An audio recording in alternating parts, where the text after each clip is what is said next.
Imagine you're a middle-class public citizen working to support your family. You don't have a glorified job of working on Wall Street or even performing brain surgery, nor are you a respected person like a teacher. Rather, you are a truck driver, one who works long hours and spends a great deal of time away from your family. And you don't even have the respect of the public, for the most part.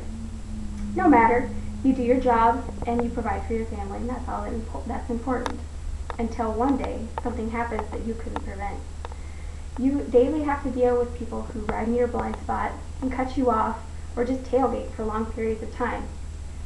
Then there was an accident that you couldn't prevent. In 2011, there was a study done by the National Highway Traffic Administration. They gave some facts there about accidents in 2009 related to truck driving. One of those facts was that the accident rate had dropped by 20% from the previous year.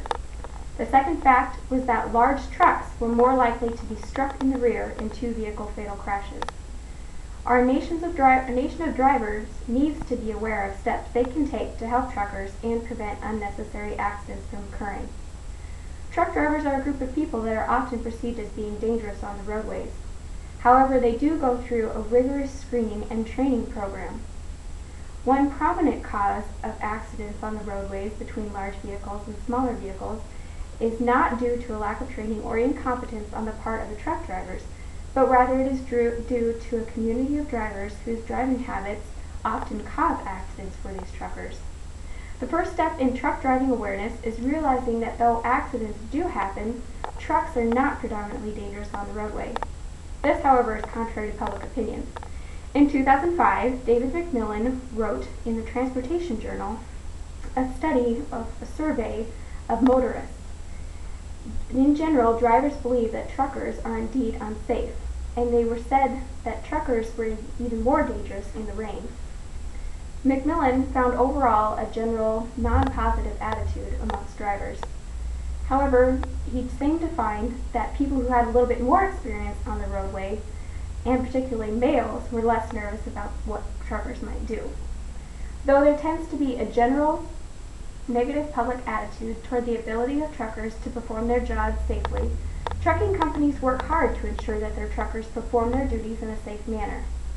The second step of truck driving awareness is to realize that trucking companies have a great deal of safety measures that they use to instill in their truck drivers before they put them on the road. In an informal interview with Bill Jarvis on October 2nd, I found out some of these measures. Bill Jarvis is a new hire with Crete Trucking Company and is in the process of fulfilling his 8-week starting. Bill Jarvis had to go through a vigorous screening and background exam, and the trucking company pulled all of his previous driving records from the entirety of his driving. His application was even held up when they found another Bill Jarvis in Utah.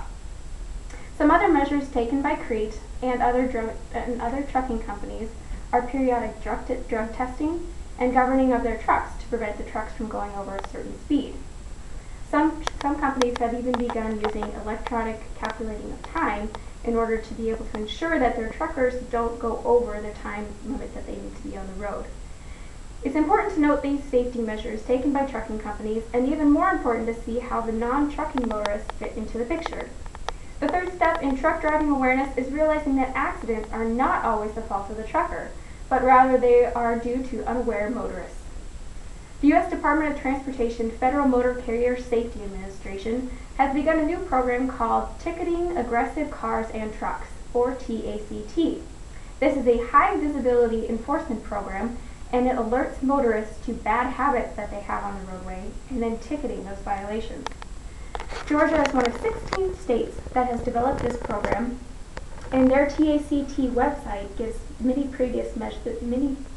preventative measures that drivers can take. The first is to slow down. Many people are really guilty of aggressive speeding. The second is to back away. Quite often people are guilty of following too closely, perhaps in an attempt to save gas. The third thing is to use your blinkers and wait.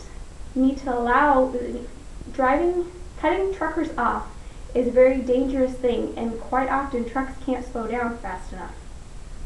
The fourth thing is to leave room, or to allow the trucks to merge in front of you. The fifth thing is to stay out of the no zone. This is the blind spot where the trucks can't see you. And sixth, be safe. There are so many people that are just plain negligent or reckless in their driving. In conclusion, we have seen that even though truckers have a reputation for unsafe driving, it is not entirely deserved. Truckers are screened periodically by their companies, and other motorists are often at fault. Hopefully, I have helped even a small portion of our nation's drivers, that's you, to be more aware of the things that you can do to prevent accidents from occurring. Even though the story at the beginning of my speech was hypothetical, you have a great deal of power to prevent oncoming accidents. What will you do the next time you drive and encounter a semi-driver?